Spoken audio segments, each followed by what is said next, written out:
Hello, my name is Melissa Castro, and today's presentation will be about implementing diversionary alternatives with juvenile populations through restorative justice initiatives. My intended audience for this presentation includes those in the sectors of social service and criminal justice, as well as anyone interested in the rehabilitation of youth through alternatives to retributive justice standards. When I'm referencing retributive justice, I mean it's defined as a system of criminal justice based on the punishment of offenders rather on rehabilitation. What to expect? During this presentation, we will identify key factors contributing to an epidemic experienced by juvenile populations throughout the state of West Virginia. We will also discuss community-based solutions to this problem. The two solutions discussed are termed restorative justice programs and involve community policing initiatives. Restorative justice is defined as a system of criminal justice that focuses on the rehabilitation of offenders through reconciliation with victims and the community at large. My journey of discovering more about these initiatives began while attending a Jackson County Family Resource Network meeting. The FRN, as it is known, is a community-based group of individuals devoted to the enrichment of our community through collaborative efforts. The FRN is a nonprofit that was started under the state funding initiatives in an attempt to better coordinate among those in the service sector.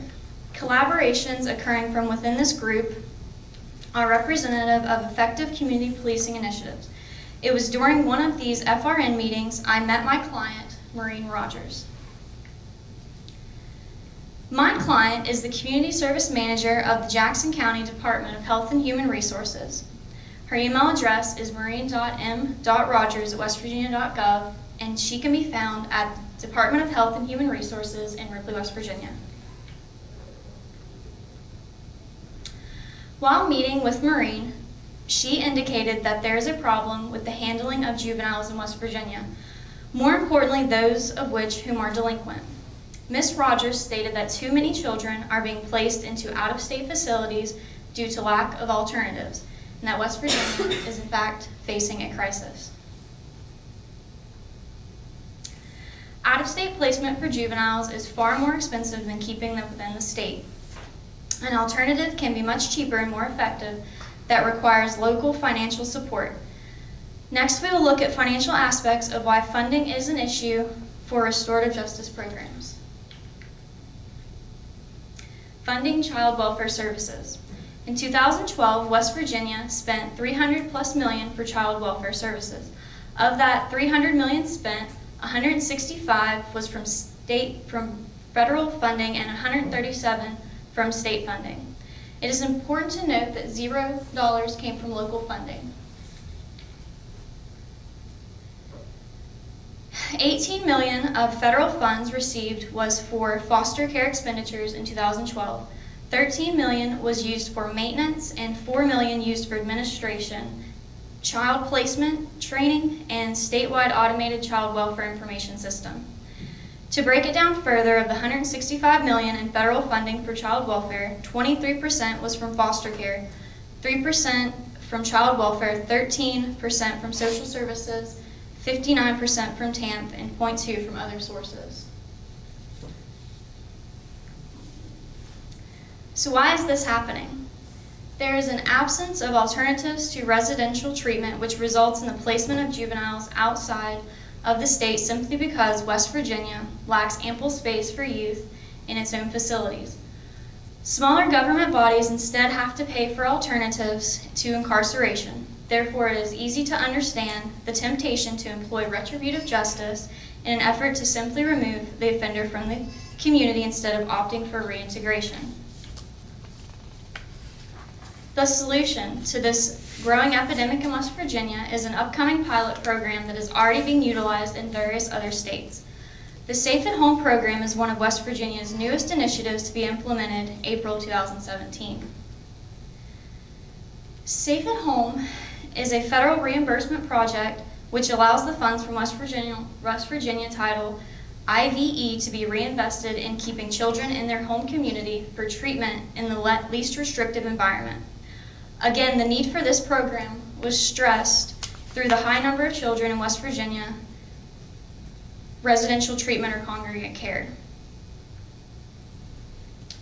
This project is expected to be implemented April 2017. During this time, the Safe at Home Task Force will be assessing the readiness of the community. Partners are developing tools to ensure compliance with state mandates. A few goals of the Safe at Home is to reduce the number of children in facilities, successfully reintegrate juveniles into their communities, minimize trauma to the child while undergoing prominent stages of social development. A few statistics. In 63% of 443 studies involving the juvenile justice system, where alternatives to incarceration were used, emphasizing community-based treatment, juveniles were less likely to recidivate than those that did not receive an intervention.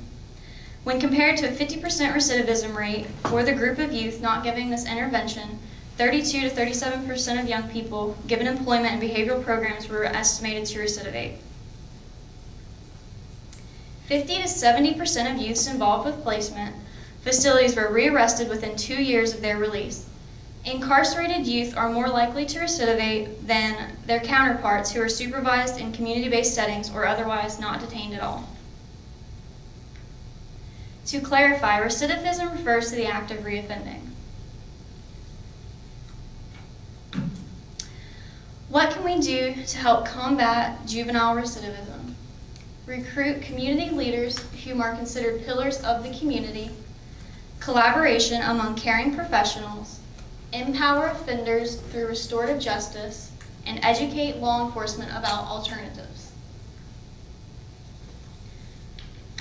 Solutions. Through restorative justice solutions, a community can embrace diversionary programs to alter the course of treatment for those who find themselves in the system. Programs such as Safe at Home and Teen Court will be looked at as practical solutions for this problem in our geographical area. A few qualities of restorative justice include compassionate, sensitive to the nuances of each case, less costly monetarily and culturally, goal-oriented, determined by those involved, evidence-based, less trauma, focused on both offender and community, the essence of restoration. Stakeholders and production. The assessment of these variables will be noted by members of a task force that include KVC Behavioral Health Care, Jackson County Board of Education, Jackson County Department of Health and Human Resources, and Jackson County Family Resource Network. What has been done? In the recent years, some community policing efforts have been made on behalf of the Ravenswood City Police Department.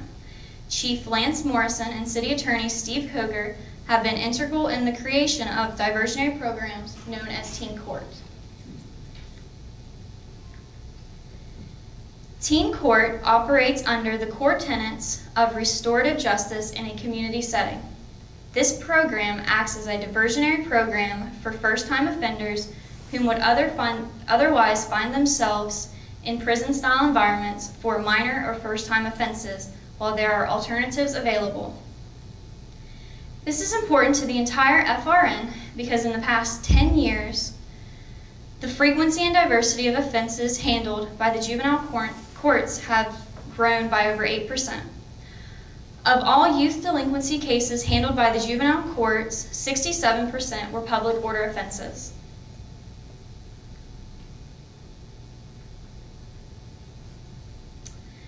Benefits of restorative justice. Juveniles introduced to Safe at Home and Teen Court will be exposed to role models that can affect their relationship with law enforcement.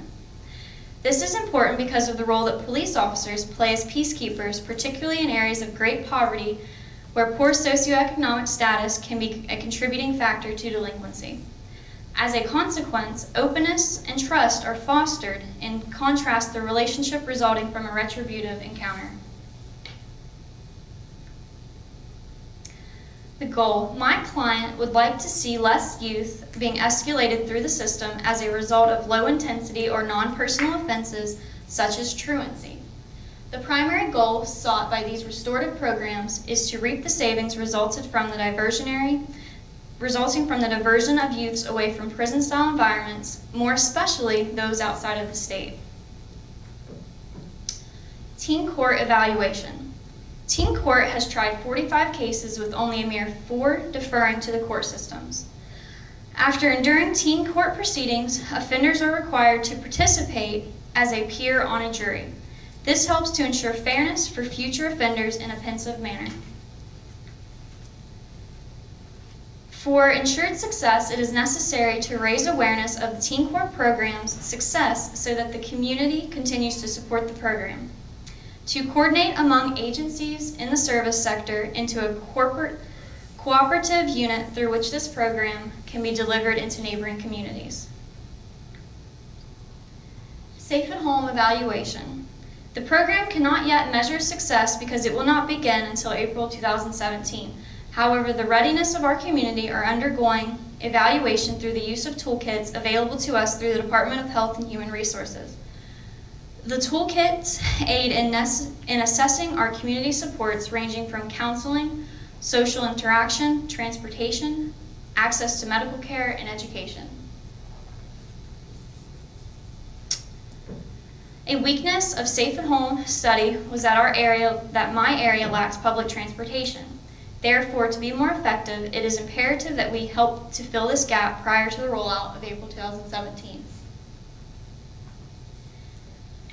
In conclusion, for our state to be successful, we must first manage our most precious resource, our children.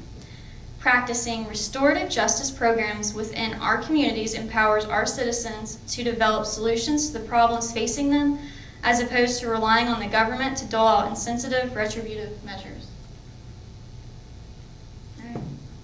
Any questions?